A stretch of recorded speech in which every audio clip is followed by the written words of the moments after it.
안녕하세요. TV건강특강 한의사 김한수입니다. TV건강특강 한의사 노동현입니다. 자, 여러분, 한글을 창제하신 세종대왕, 그리고 남아공 최초의 흑인 대통령 넬슨 만델라, 노인과 바다라는 소설을 쓴 소설가 해밍웨이까지. 자, 이름만 들어도 대단한 이 세 분에게는 공통점이 있습니다. 네, 많은 사람들에게 존경을 받은 것 이외에도 이 세 분은 당뇨병으로 고생을 하셨는데요. 보면은 현재 대한민국의 10%인 600만 명이 당뇨병을 앓고 있습니다. 더 심각한 것은 20, 30대 젊은 층들에게서 이 당뇨병 발병률이 증가하고 있다는 것인데요. 자, 문제는 이 당뇨병 그 자체뿐만 아니라 합병증, 뇌졸중이라든지 심근경색이라든지 이런 무서운 합병증을 동반하고 있는 경우가 더 많기 때문에 더 무섭고 위험한 질병이 아닌가 싶은데요. 네, 이렇듯 많은 사람들을 괴롭히고 있는 당뇨병. 과연 치료라 무엇일까요? 평생 동안 혈당 관리를 하면서 조심히 사는 게 최선일까요? 아닙니다. 소리 없는 살인자라고 불리는 당뇨병이란 무엇인가를 시작으로 우리와 긴 역사를 함께한 한의학적 방법으로 어떻게 당뇨를 극복할 수 있는지 팁을 알려드리도록 하겠습니다. 네, 적을 알고 나를 알면 백전백승이라는 말이 있죠. 마찬가지로 당뇨병을 정확하게 알고 이해하면 좀 더 우리가 쉽게 이 당뇨병을 극복할 수 있을 것 같은데요. 그래서 저는 오늘 이 시간에 당뇨병이 과연 어떤 질환이며 한의학적으로 이 당뇨병을 어떻게 치료할 수 있는지 그걸 알려드리는 시간을 갖도록 하겠습니다. 네, 저는 한의학 하면 가장 먼저 떠오르는 것이 체질인데요. 이 체질 치료로 가장 본인에 맞게 치료를 하는 건데 이 당뇨와 체질과 상관관계를 제 강의 시간에 알려드리도록 하겠습니다. 자, 그럼 지금부터 당뇨 제대로 알아야 이긴다 시작합니다.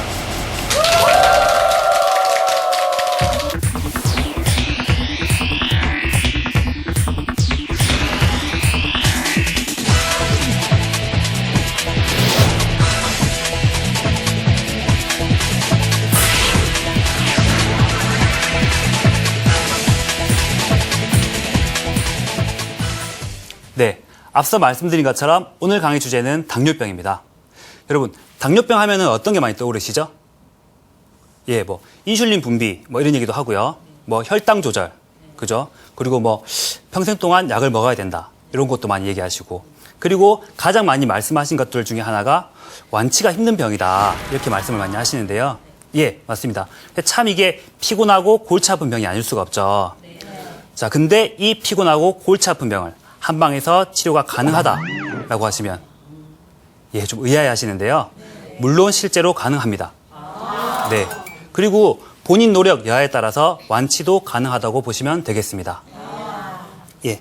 자, 그럼 지금부터 제가 한방에서 치료하는 당뇨병에 대해서 알려드릴 텐데요. 그 전에 먼저 이 당뇨병이라는 게 도대체 무슨 병이길래 이렇게 골치가 아프고 사람을 힘들게 하는지 그 당뇨병의 실체부터 한번 파악해 보도록 하겠습니다.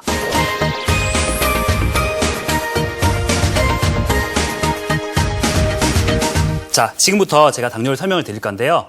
제일 먼저 당뇨병이라고 하면 말 그대로 당뇨병, 그죠? 당이 소변으로 빠져나가는 병이다. 예, 그렇게 보시면 되겠죠. 이게 외국에서, 그러니까 라틴어로는 이게 다이아베트 밀리투스 이렇게 부릅니다.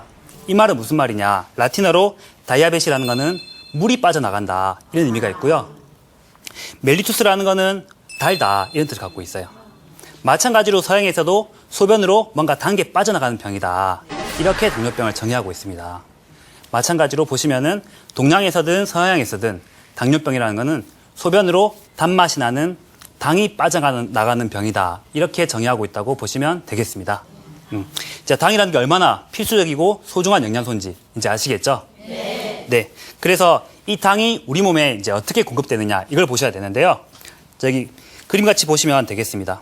우리가 일단 기본적으로 음식을 드시면서 그 음식에서 영양분이 들어올 거고요. 소화기에서는 그 영양분 중에서 당이란 거를 흡수하게 됩니다. 그럼 그 흡수된 당이 바로 혈관 속으로 이렇게 들어가게 되겠죠.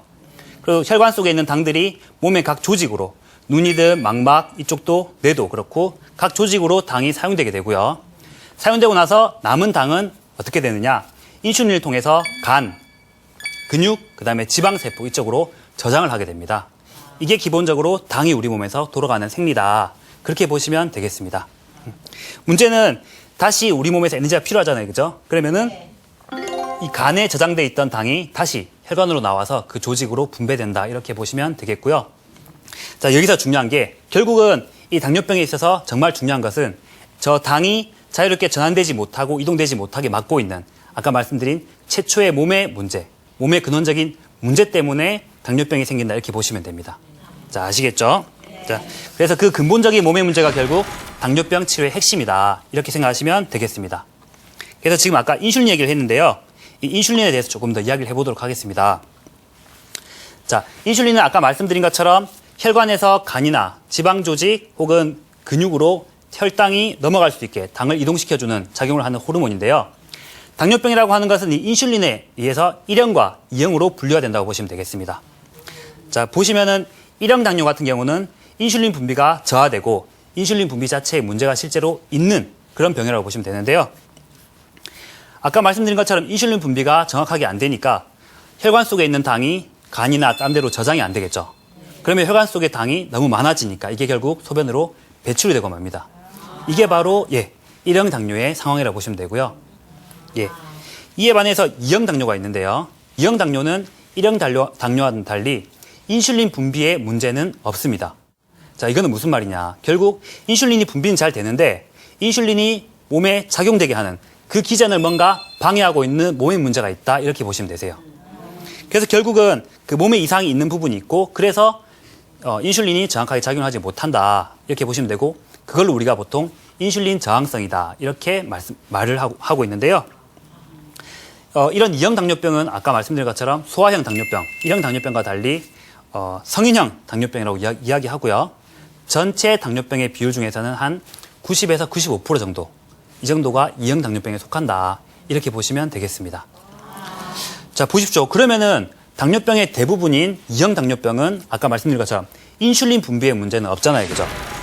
네. 그 말은 무슨 말이냐. 결국 당뇨병의 대부분을 앓고 있는 사람은 인슐린 문제는 전혀 없다. 이렇게 보시면 되세요. 우리가 보통 인슐린 저항성 이런 얘기를 많이 하는데 이 말은 인슐린 그 자체에 문제가 있는 게 아니라 인슐린 저항성이라는 말은 인슐린이 몸에 작용하는 그 기전이 정확히 작용되지 못하게 하는 몸에 문제가 있기 때문에 쓰는 말이고요. 실제로 이 2형 당뇨 이분들은 근본적인 몸의 이상, 그 몸 자체의 문제 때문에 당뇨병이 있다. 이렇게 보시면 되겠습니다. 자, 이렇게 보시니까 결국 우리가 치료해야 될 대상이 뭔지 정확히 이제 아시겠나요? 네. 말 그대로 혈관 속에 있는 당이 얼마가 있느냐. 이게 중요한 게 아니라 더 중요한 것은 그것을 상승시킨 근본적 몸의 문제. 이 부분이 중요하다. 이렇게 보시면 되겠습니다. 자, 그러면 이제 합병증에 대한 얘기를 좀 할까 싶은데요. 자, 당뇨 하면 항상 합병증이 우리가 제일 심각하고 문제가 되는데요. 여러 가지가 있습니다. 근데 합병증이 생긴 이유가 보면 보통은 혈당이 많이 높아서 합병증이 오신다고 생각하시잖아요. 자, 이렇게 한번 보시겠습니다. 아침에 이제 우리 식사를 하시기 전에 그때 보통 혈당이 한 100 정도 나오시죠. 그리고 식사를 하고 밥을 먹고 나면 혈당이 한 200 정도까지 오르십니다. 근데 이때 보시면 그 사람이 아침에 먹는 식사가 뭐였는지 그리고 그 사람 원래 몸 상태가 어땠는지 이거에 따라서 혈당은 자연스럽게 올라가기도 하고 내려가기도 하고 이렇게 된다고 보시면 됩니다. 변동성이 되게 크다는 거죠. 그리고 우리가 혈당이 올라가기 때문에 당뇨병에서 합병증이 생긴다라고 이야기를 하는데 문제는 혈당이 순간적으로 잠깐 올라갔다가 내려온다고 해서 합병증이 생기느냐? 그게 아니죠. 지속적으로 높은 혈당이 있을 때 합병증이 생길 수가 있다. 이렇게 보시면 되고요. 자, 근데 지금까지 말씀드린 부분이 우리가 일반적으로 알고 있는 합병증이 생기는 원인이다. 이렇게 보시면 되는데 문제는 이것보다 더 중요한 합병증이 생기는 두 가지 경로가 있습니다. 자, 보시면은 첫 번째, 아까 말씀드린 부분인데요. 애시당초 혈당을 상승시킨 그 근본적인 몸의 문제, 이 부분 때문에 합병증이 생길 수가 있다는 거죠. 예, 보시면은 아까 말씀드린 것처럼 인슐린을 정확하게 작동하지 못하게 하는 몸의 문제가 있는데요. 이 부분들이 해결이 안 되고 혈당만 계속 낮추잖아요. 그러면은 그 근본적인 몸의 문제 때문에 다른 장부라든지 다른 기능 자체에 이상이 생깁니다. 그럼 이것 자체 때문에 또 합병증이 생길 수가 있는 거고요. 또 다른 한 가지가 뭐가 있냐면은 아까 말씀드린 것처럼 자기의 생활 습관이라든지 몸의 상태 이런 것들을 고려해서 우리가 관리가 들어가야 되는데 그런 거에 대한 고려 없이 지나치게 우리가 혈당 자체를 관리하려고 혈당을 낮춘 데만 이제 계속 이제 집중을 하게 되죠. 그렇게 되면은 무슨 문제가 생기느냐? 혈당을 무조건 낮춰야 되니까 밥을 적게 드십니다. 탄수화물 섭취를 줄이고 극단적으로 탄수화물을 낮춰서 식사를 하시게 되시고요. 또 이걸 당을 써야 된다고 생각하시니까 운동을 너무 무리하게 하신다든지 이런 문제가 생길 수가 있는 거죠. 그러면 오히려 어떻게 되겠습니까? 혈당이 지나치게 떨어지겠죠. 그럼 뭐가 생길까요? 예, 저혈당 같은 이런 문제가 생길 수가 있는 거죠. 더 위험한 쪽으로 넘어갈 수가 있다 이렇게 보시면 되세요. 예, 그래서 이런 이제 급성적으로 문제가 생길 수 있는 것들이 있고요. 그래서 이제 합병증 중에서 급성적으로 문제가 생길 수 있는 급성합병증 그리고 만성적인 합병증 두 가지가 있는데 요것도 하나씩 살펴보도록 하겠습니다. 자, 제일 먼저 급성합병증인데요. 당뇨 환자들한테 제일 위험한 급성합병증이 두 가지 있습니다. 이게 뭐냐면은 방금 말씀드린 저혈당, 예, 그리고 또 한 개가 케톤산증이라고. 예, 케톤산증 좀 어색하시죠? 예. 저혈당 같은 경우는 아까 말씀드린 것처럼 우리가 음식이라든지 식사라든지 운동에 대한 관리를 잘못하시면서 혈당이 지나치게 일시적으로 떨어졌을 때 생기거든요.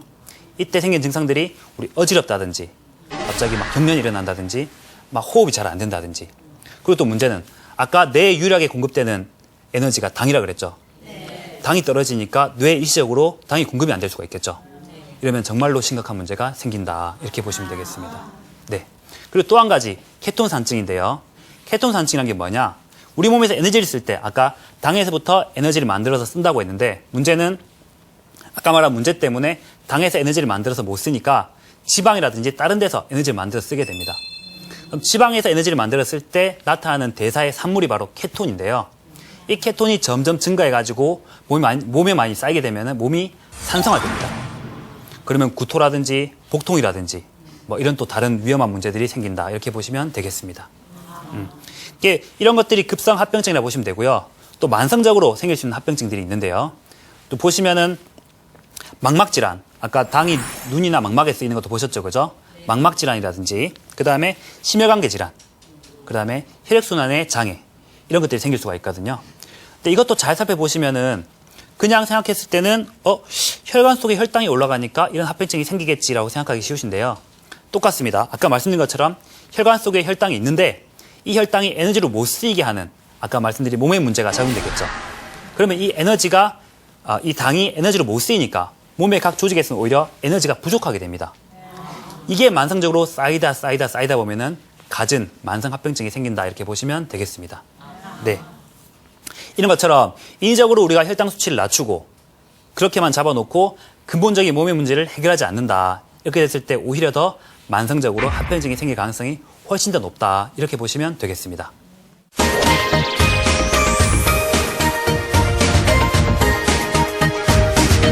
네, 지금까지 당뇨에 대해서 알아보셨는데요. 자, 꼭 기억해야 되실 한 가지. 아까 말씀드린 것처럼 결국 근본적인 몸의 문제, 이 부분들이 당뇨병 치료의 핵심이다. 이렇게 보시면 되겠습니다. 아시겠죠? 네. 네, 지금부터 이제 드디어 당뇨병을 한의학적으로 어떻게 치료하시는지 알아보실 건데요. 한의학에서는 당뇨병을 치료할 때 세 가지에 중점을 두신다고 보시면 되겠습니다. 자, 보세요. 우리가 당 수치를 낮춘다고 해서 자연스럽게 우리 생활 습관이 교정이 되나요? 그렇죠. 또 마찬가지로 당 수치를 바로잡는다고 해서 우리가 몸의 문제가 알아서 치료되지는 않습니다. 그죠? 네. 중요한 것은 생활 습관을 바로잡고 그리고 그 다음에 몸의 문제를 치료해내고 그러면서 자연스럽게 그 다음 마지막 결과론적으로 당 수치가 안정화된다. 이렇게 보시면 되세요. 그래서 지금 보신 것처럼 순서가 이렇게 존재를 한다. 생활 습관의 문제, 몸의 문제를 바로잡고 그런 다음에 자연스럽게 당 수치가 바로잡힌다. 이 순서가 중요하다. 이렇게 보시면 되겠습니다. 자, 그럼 이제 저희 치료 사례를 통해서 요 한 가지를 하나씩 짚어보실 건데요. 제일 먼저 생활 습관, 굿 헤빗에 대해서 살펴보도록 하겠습니다. 자, 이분은 36세 남자분이신데요. 방금 말씀드린 것처럼 굿 헤빗, 생활 습관에 대한 문제에 대한 케이스인데요. 보십시오. 제일 처음에 내원할 당시에는 당화 혈색소가 한 10%대셨습니다. 당화 혈색소라는 거는 혈당이 평균 3개월치의 평균 혈당 수치를 나타낸다고 보시면 되거든요. 그래서 저게 10% 정도 되시고 지금 10.5쯤 되시는데 이 정도면은 우리가 평균 혈당이 한 255 정도가 꾸준하게 나오고 계신다. 이 정도로 보시면 되세요. 이제 원래 그런 분이셨는데 당시에 그때 상황이 어떠셨냐면은 이분이 야간 근무를 하셨어요. 예, 그래서 못 주무시고 생활 리듬도 잘 깨지시고 이런 게 있었고 음식이 좀 잘못 들어가고 있었어요. 왜 우리나라 분들 중에 막 속이 차고 냉한 분들 있죠. 근데 근데 이분이 본인이 속이 차고 냉한데도 불구하고 뭐 찬 과일이라든지 우유라든지 안 맞는 음식을 계속 드시고 계셨던 거죠. 그래서 이분은 몸의 문제를 항상 갖고 계셨던 분인데요. 그래서 저희가 이제 침이랑 한약 치료가 들어가고 원래 드시고 계시던 당뇨약도 서서히 줄여나가다가 끊게 하시고요. 그 다음에 생활 습관도 조절해냈습니다. 그렇게 하니까 보시다시피 6%대까지 당화혈색소가 떨어졌어요. 지금 이 6%대라는 거는 아까 말씀드린 것처럼 평균 혈당이 한 145 정도까지 떨어졌다고 보시면 되거든요. 이렇게 잘 잡히고 있었는데 근데 또 보시면은 다시 어떤 일이 있었느냐. 야간 근무를 하시게 되고 음식 조절 잘 못하기 시작하시게 되셨어요. 자, 그러면서 다시 당혈색소가 8%대까지 다시 올라가고 지금 계시는 건데요.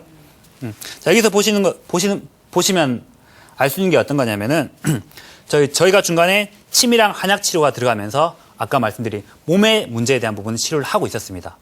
그렇기 때문에 그나마 다시 생활에 문제가 생겨도 8%대, 10%에서 8%대로 어느 정도 내려간 상태에서 유지가 되고 있고요. 그리고 보시면은 밑에 빌리루빈 수치가 나오는데요. 몸의 문제 때문에 소변으로 빌리루빈도 빠지고 있었는데 몸의 문제는 어떻게든 치료를 해내니까 빌리루빈 수치는 거의 지금 하나도 안 나오고 있죠. 이 부분들 해결이 되셨습니다.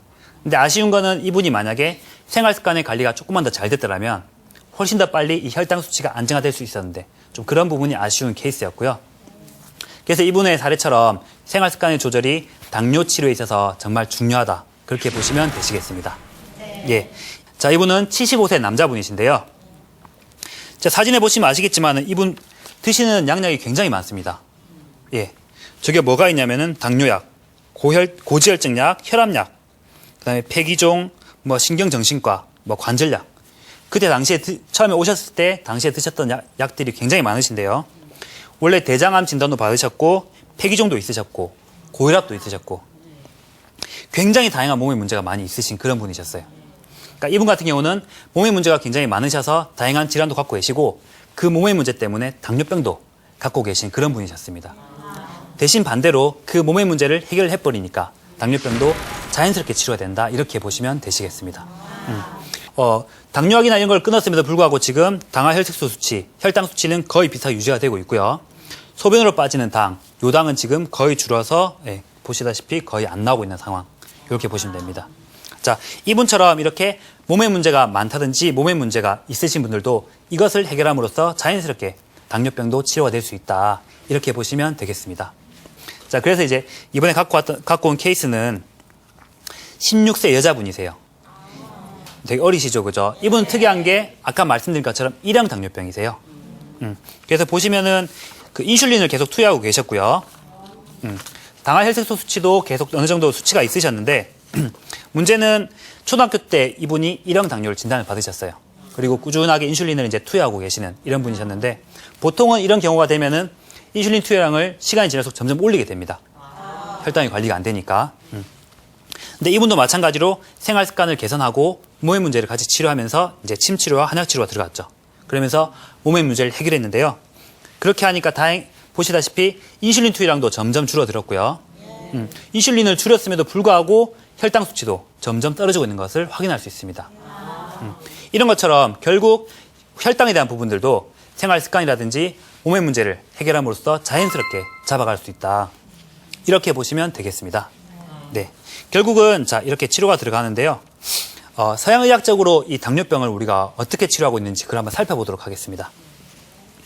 자, 서양의학에서는 당뇨병을 말 그대로 혈당 그 자체를 안정화시키는 목적으로 치료하고 있다고 보시면 되는데요. 그래서 보통 우리가 혈당을 치료를 이야기할 때 혈당 수치를 관리한다라고 이야기를 하죠. 네, 그래서 서양의학에서 우리가 들어가는 양약, 소위 말하는 당뇨약, 요걸 살펴보면은 주로 보면은 아까 말씀드린 인슐린 저항성을 만드는 몸의 문제, 이것을 해결하는 것이 아니라 말 그대로 혈당 자체를 낮추기 위한 약들이 들어가신다고 보시면 됩니다. 왜냐하면은 고혈당이 올라가서 혈당이 올라가니까 당뇨병이 합병증이 생긴다 이렇게 걱정을 하기 때문에 혈당을 낮추는 것 자체에 이제 중심이 맞춰져 있는 거죠. 그래서 어떤 약들이 들어가느냐? 아까 말씀드린 것처럼 혈관 속에 당이 없어야 되니까 간에서 혈관으로 당이 빠져나온 걸 차단시키거나 소화기 음식을 먹고 음식에서부터 이 당이라는 영양분이 혈관으로 들어가야 되는데 이걸 또 차단시킨다든지 또 마찬가지로 인슐린이 분비가 된다 그랬죠, 그죠? 췌장의 베타세포에서 인슐린 분비를 더 시키려고 그 베타세포를 자극하는 이런 약들이 들어가게 됩니다. 자, 이런 것처럼 아까 말씀드린 세 가지 요법 중에서 굿 글루코스, 그 혈당 관리 자체에 이제 목적이 맞춰져 있는 그쪽으로 포커스가 되어 있는데요. 그래서 그 서양의학 쪽에서는 혈당 관리가 들어가고 이거랑 같이 운동이라든지 뭐 음식 관리 이런 것들을 강조하게 되어 있습니다. 이게 이제 서양의학에서 하는 방식이라 보시면 되시고요. 자, 이와 달리 이제 한의학적으로 이걸 어떻게 당뇨병을 치료하느냐 보실 텐데요. 자, 아까 말씀드린 것처럼 생활 습관을 교정해서 치료하고 몸의 문제를 치료하고 했을 때 이게 이제 결국 당뇨병을 치료하는 방식이라고 말씀드렸는데 결국 이게 음식이나 운동에 대한 얘기랑 똑같다고 보시면 됩니다. 그죠? 그럼 자, 한의학에서 이 음식이랑 운동이 한의학과 무슨 관계가 있느냐 이걸 한번 보셔야 되는데요. 자, 예를 들어 볼게요. 여러분 잘 드시는 음식 중에서 콩 이런 거 있으시죠? 네. 뭐 그리고 마늘, 뭐 도라지, 파 이런 거. 이런 것들도 실제로 한약재입니다, 여러분. 자, 보세요. 콩이란 거는 한약재로 우리가 두시란 이름으로 한약을 쓰고요. 마늘은 대산, 파는 총백, 도라지는 길령이라는 한약재로 저희가 실제로 쓰고 있습니다. 자, 다만 어떤 게 있느냐. 자, 어떤 사람은 콩이 도움이 되는 사람이 있을 거고요. 근데 또 어떤 분들은 콩은 도움이 안 되는데 오히려 마늘이 도움이 되는 사람이 있고. 자, 이런 식으로 사람마다 도움이 되는 음식이 다르다. 이게 중요한 거죠, 결국은. 그리고 한약이란 거는 그 사람의 지금 상태를 파악해서 내 몸에 맞게 잘 차려진 밥상이다. 이렇게 보시면 되시겠습니다. 네. 그래서 이제 이거 당뇨병 치료에도 이게 마찬가지라고 보시면 됩니다. 그 사람의 생활 습관, 몸의 문제 이런 게 있었는데요. 거기에 맞춰서 그리고 그 사람의 체질에 맞춰서 가장 적합한 음식, 가장 적합한 약재를 저희가 넣어준다. 이렇게 보시면 되세요. 그래서 가장 적합한 맞춤 음식, 맞춤 약재가 들어가면서 그 사람한테 영양적인 부분을 보충해내고 몸의 기능을 회복시켜내고 그리고 아까 전에 말씀드렸던 인슐린이 잘 작용하지 못하게 하는 몸의 문제를 회복시키고 이렇게 만드는 게 바로 한약의 역할이다. 이렇게 보시면 되시겠어요. 아시겠죠? 네. 네. 이제 한약 얘기를 했으니까 이제 그럼 침에 대한 얘기를 해보도록 할게요. 네, 여러분, 침의 효과에 대해서 제가 말씀을 드릴 건데 여러분, 침 맞고 나면 우리가 배가 부르고 막 든든하고 이런가요? 아니시죠? 예, 맞습니다. 침은 내 몸에 있는 기운 자체를 조절해 주는 거라고 보시면 되세요. 몸에 대한 기운을 조절하면서 몸에 일그러진 균형을 바로잡고 그걸 통해서 몸 자체를 이렇게 회복시킨다 이렇게 보시면 되는데요. 자, 우리가 운동이나 목욕을 하면서 혈액순환을 시킨다고 하잖아요. 네. 마찬가지입니다. 운동하고 목욕하면서 우리가 배가 부르나요? 아니죠. 예, 맞습니다. 운동이랑 목욕도 결국 내가 갖고 있는 기운을 돌려내는 거거든요. 결국 침도 마찬가지고 운동이나 목욕도 마찬가지고 내가 갖고 있는 영양 자체를 보강하는 게 아니라 있는 영양을 골고루 돌려내는 역할을 한다. 이렇게 보시면 되세요. 결국 침도 그런 효과가 있다 이렇게 보시면 되시고요. 근데 이때도 중요한 게 우리 운동 같은 걸 할 때도 우리 체질별 운동, 뭐 상황별 운동 이런 게 있잖아요. 예, 마찬가지입니다. 침 치료를 할 때도 체질별로 상황별로 각각 다르게 침 치료가 들어간다. 이렇게 보시면 되시겠습니다. 네. 근데 여기서 결국 제일 중요한 게 한 가지 있습니다. 침 치료, 한약 치료 정말 도움이 될 텐데요. 문제는 그 전에 그 사람 개인이 어떤 병을 갖고 있고 어떤 부분에 문제가 있는지 그거를 정확하게 판단하는, 진단하는 부분이 제일 중요하다 보시면 되시겠습니다. 왜? 똑같은 당뇨병이라도 사람마다 당뇨병을 갖고 있는 사람마다 그 체질이 다르고요. 태음인, 뭐 소음인, 태양인, 소양인 이렇게 다 다르죠. 그리고 또 똑같은 체질이라도 병이 생기는 원인이 다릅니다. 자, 똑같은 태음인 당뇨병 환자들라도 화병이 심해서 몸에 문제가 생겨서 당뇨가 생긴 경우가 있으시고요. 자기 몸에 안 맞는 음식을 먹어서 몸에 문제가 생겨서 당뇨가 되신 분들이 있습니다. 이런 분들도 그것 따라서 화병을 치료한 약이 들어가야 되고 음식이 잘 못 맞아서 소화기가 망가진 그 부분을 치료한 약이 들어가야 되고 이런 식으로 치료가 다르게 들어가야 된다는 거죠. 그래서 저 이런 사례가 있었습니다. 형제분이 오셨는데 두 분 다 당뇨셨어요. 그러니까 같은 엄마 밑에서 자라고 나하고 컸는데 두 분 다 당뇨를 얻었는데 저희 같은 경우는 당연히 당뇨에 치료약이 다르게 들어가는 거죠. 왜냐하면 몸이 다르고 원인이 다르니까요. 아시겠죠? 네. 이처럼 아까 말씀드린 것처럼 생활 습관의 문제 그리고 몸의 문제 이런 것들을 치료하고 자연스럽게 혈당을 안정화시킨다. 이게 큰 원칙이라고 보시면 되시고요. 그걸 위해서 우리가 음식 관리, 그 다음에 운동 관리가 들어가는데 이것을 치밀한 한약을 통해서 좀 더 효과를 배가시킨다 이렇게 보시면 되고요. 그리고 그 상황에서 사람마다 다르게 진단이 들어가서 정확한 진단을 따라 진단에 맞춰서 사람마다 다른 처방이 들어간다 이렇게 보시면 되겠습니다. 네, 이게 바로 한의학적 당뇨 치료법이다 이렇게 보시면 되시고요. 결국 여기서도 중요한 게 혈당 자체를 낮추는 게 목적이 아니라 결국 그 혈당을 상승시킨 원래의 몸의 문제 이 부분들 해결을 통해서 자연스럽게 혈당도 낮추고 자연스럽게 당뇨를 치료한다 이렇게 보시면 되겠습니다. 네.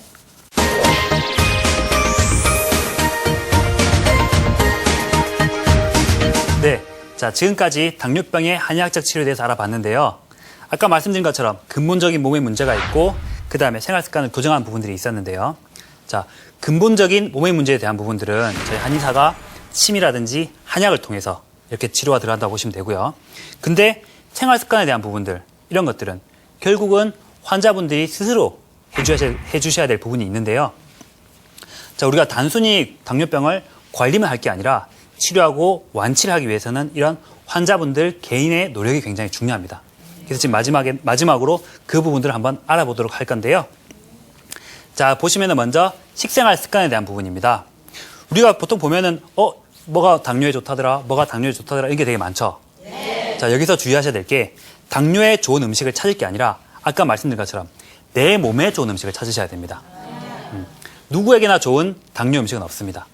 그러니까 내 몸, 내 체질과 내 상황에 맞는 좋은 음식이 있을 뿐이거든요.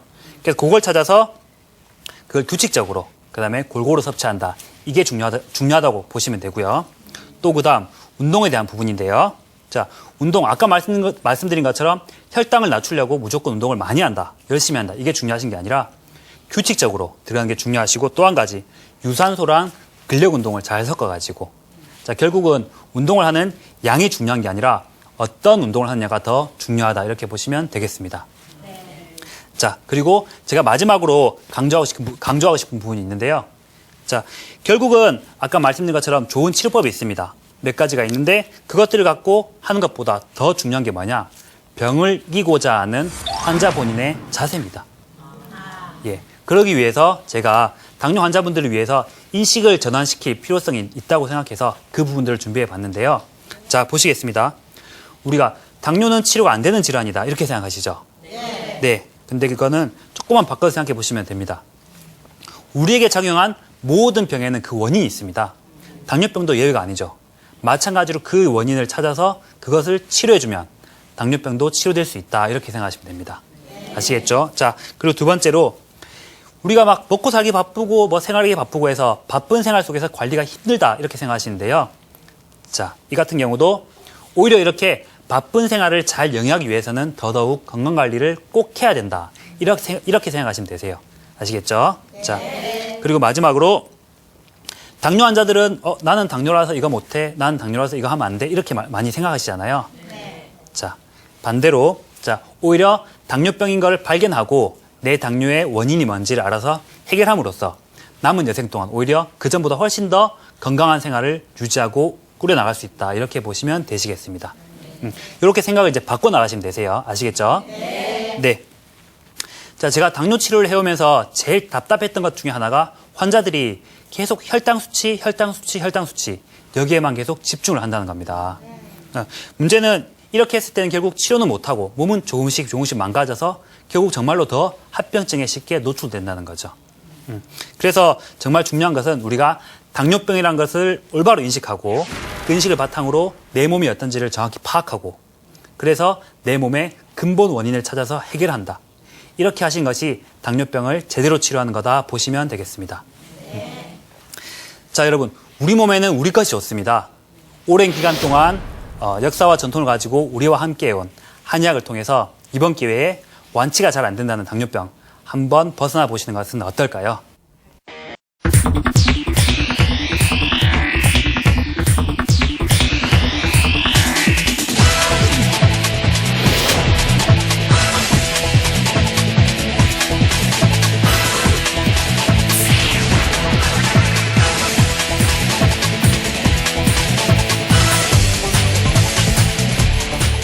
네, 앞서 김한수 원장님의 강의 잘 들으셨나요? 네. 네, 이제 저는 체질에 대해서 강의를 해드릴 텐데요. 우선 제가 한의원에서 진료를 하다 보면 가족분 중에 당뇨병을 앓았거나 아니면 친척분 중에 당뇨병을 앓았던 분이 계시면 그 환자분들이 오히려 다른 분들에 비해서 훨씬 더 많은 당뇨병에 대한 공포를 갖고 있는 걸 알 수가 있습니다. 왜냐하면 가까이서 인슐린을 맞고 아니면 평생 동안 당뇨약을 먹었던 것을 지켜봤기 때문일 텐데요.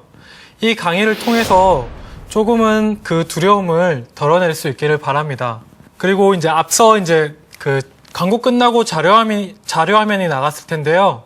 그 자료화면에서 왜 당뇨병 강의를 하다가 갑자기 인도 화면이 나왔나 궁금해 하셨을 분들이 계신데요. 이것은 중요한 비밀이 숨어 있습니다. 잠시 후에 알려드리도록 하겠습니다.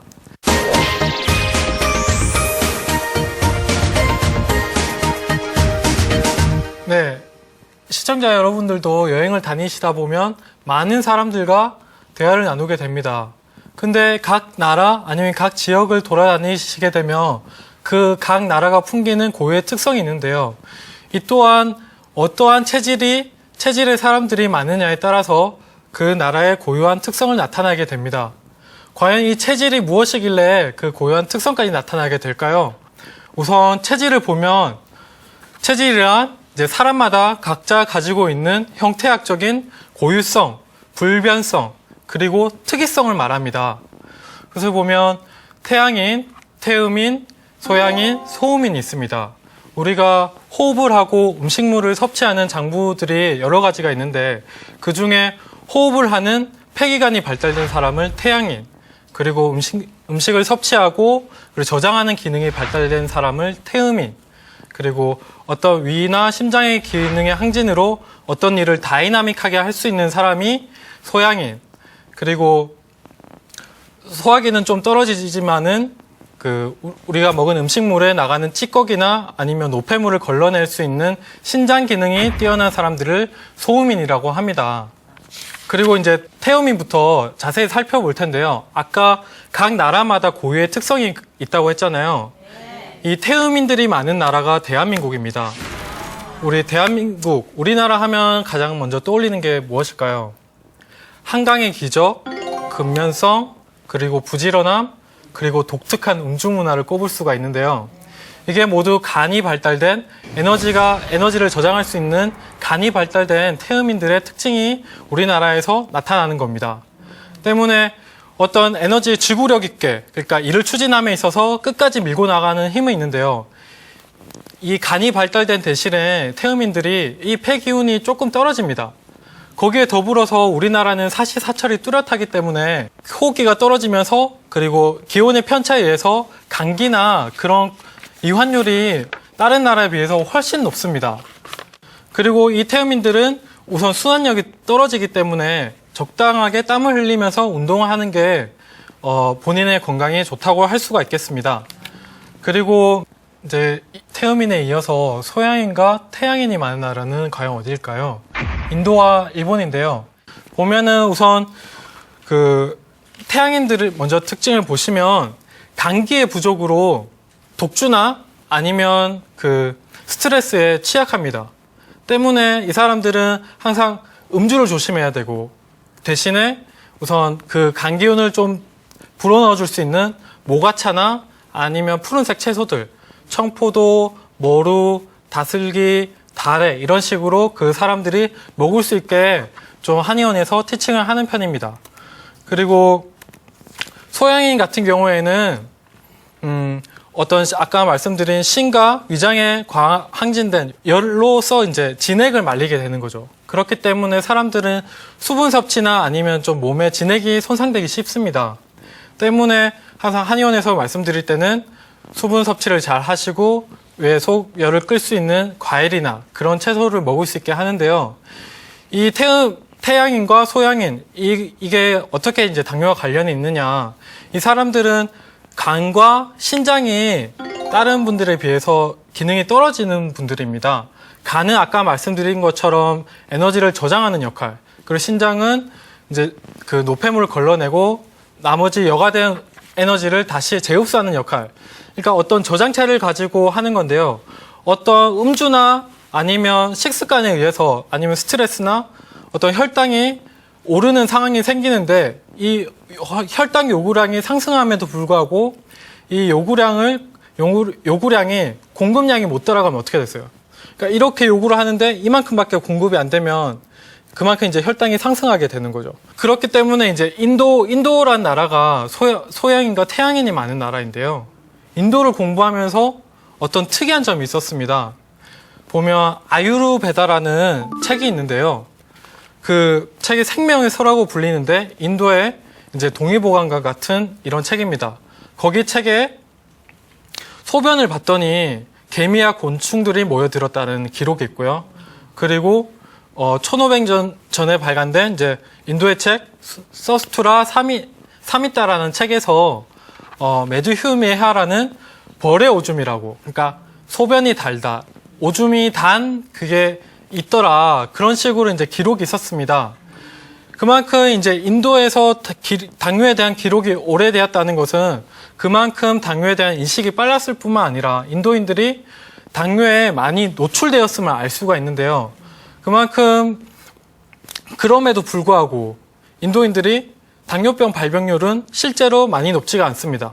절대적으로 이제 인구가 많기 때문에 당뇨 환자는 많지만 그 발생률에 있어서는 다른 나라보다 낮은데요. 그 중에서도 서구화가 빨리 진행된 나라에서는 지역에서는 조금 더 이제 그 당뇨병 발병률이 높지만은 인도의 고유의 민속과 풍습이 남아 있는 그런 지역에서는 다른 나라들보다 현저히 당뇨병 발생률이 낮은 것을 알 수가 있었습니다. 이제 우리나라 사람들이 많이 가는 동남아시아를 한번 가볼 텐데요. 이 동남아시아를 가보면 잘 생각해 보세요. 체구가 작고 조금은 소심하고 그리고 좀 답답한 측면들이 있고 대신에 좀 조용조용하고 그런 나라 사람들이 많습니다. 그 이유가 동남아시아는 소민들이 많은 국가이기 때문인데요. 이 사람들은 우선 기본적으로 소화 기능이 찹니다. 그리고 기능이 떨어지기 때문에 항상 기본적으로 따뜻한 물, 그리고 설탕물이나 아니면 꿀물로서 그 떨어진 비위 기능을 도와줄 수 있도록 하고요. 그리고 항상 아랫배는 차갑지 않게 그렇게 이제 저희가 티칭을 하고 이렇게 합니다. 예. 여기까지 이제 각 체질별로 어떻게 이제 그 당뇨병과 연관이 있는지 조금은 간단하게만 알아봤는데요. 그러면 이 체질별로 어떻게 이제 당뇨병을 치료하고 한의학에서 어떻게 접근을 하는지 알려드리도록 하겠습니다. 우선 간단하게 체질의학의 관계 치료성의 이제 효용성을 말씀드릴 텐데요. 그러니까 보통 바이러스에 감염된 아니면 감기에 걸린 환자가 있다고 칠게요. 태양인, 태음인, 소양인, 소음인이 있습니다. 물론 기본적으로 몸을 따뜻하게 하고 좀 따뜻하게 함으로써 이제 땀을 내고 그리고 영양 보충을 하는 것은 다 공통적인 사항인데요. 이 체질별로 저희는 이제 치료하는 방법이 다릅니다. 우선 태양인 같은 경우에는 간 기운이 떨어지기 때문에 좀 간 기운을 도와줄 수 있는 모가차나 아니면 이제 간 기운을 손상하지 않는 순한 한약으로 태양인의 감기를 치료하고요. 그리고 태음인 같은 경우에는 순환력이 떨어지기 때문에 조금 이제 강력하게 이제 발환을 시키는 거죠. 땀을 내므로써 감기를 떨치게 하는 겁니다. 그리고 이제 소양인 같은 경우에는 심 위에 아까 열이 많다고 그랬잖아요. 그래서 이제 다이나믹하게 하는데 그만큼 이제 우리의 그 수분이 바짝바짝 마르게 됩니다. 때문에 이분들은 수분의 섭취를 항상 이제 계속 할 수 있도록 유도를 하고요. 그리고 가볍게 땀을 흘릴 수 있도록 그렇게 티칭을 해드립니다. 그리고 소음인 같은 경우에는 영양적으로 약간 부족한 게 있기 때문에 조금은 따뜻하고 그리고 영양적으로 보충을 함으로써 감기를 극복할 수 있게 유도를 합니다. 감기만 해도 이렇게 치료법이 다른데 당뇨병 또한 이제 달라질 수밖에 없겠죠. 우선 태양인 같은 경우에는 아까 말씀드린 것처럼 간 기운이 부족합니다. 그렇기 때문에 음주에 취약하고 그 스트레스로 인한 이제 간 기능의 저하로 인해서 혈당 상승이 유발할 수가 있습니다. 그리고 태음인 같은 경우에는 아까 순환력이 떨어지기 때문에 어떤 이제 계속 이제 섭취한 에너지를 계속 저장하게 되는 거죠. 그 저장한 에너지가 이제 계속 쌓이다 보면은 이제 그 지방간이라든지 아니면 소화기 능력이 떨어지면서 이제 그 혈당 상승을 유발할 수 있고요. 그리고 소양인 같은 경우에는 어떤 심과 심장의 열의 항진으로서 에너지 요구량은 계속 증가하는데 에너지를 저장할 수 있는 신장의 기능, 그러니까 에너지 공급 능력이 떨어짐으로써 그 갭에 의해서 혈당이 상승할 수가 있습니다. 그리고 소음인 같은 경우에는 어떤 아까 그 소심한 측면, 그런 심리적 불안으로 인해서 어떤 혈당이 상승할 수가 있고요. 그리고 영양 공급이 1차적으로 소화 기능이 딸리기 때문에 영양 공급의 부족으로 요구량은 많은데 영양 공급이 안 되니까 혈당이 상승할 수 있게 됩니다.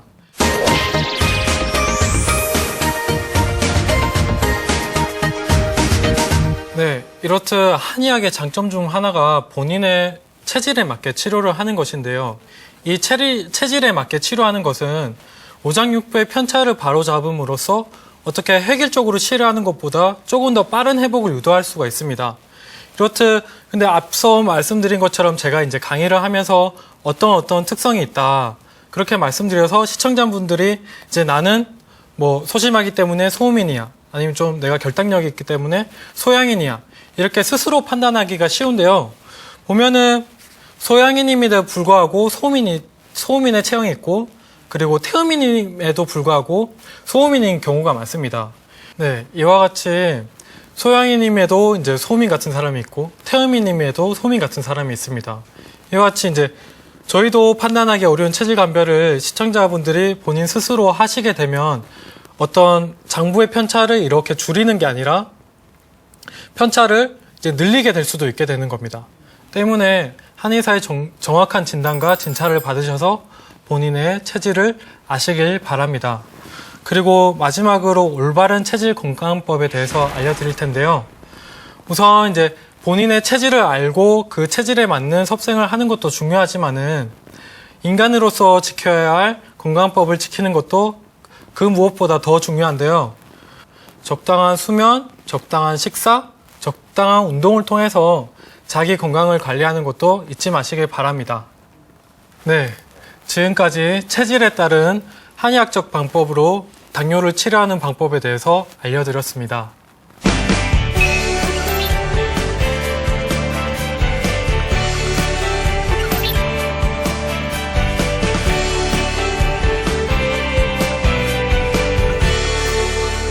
자, TV 건강 특강 당뇨병 알아야 이긴다. 자, 지금까지 함께 하셨는데요.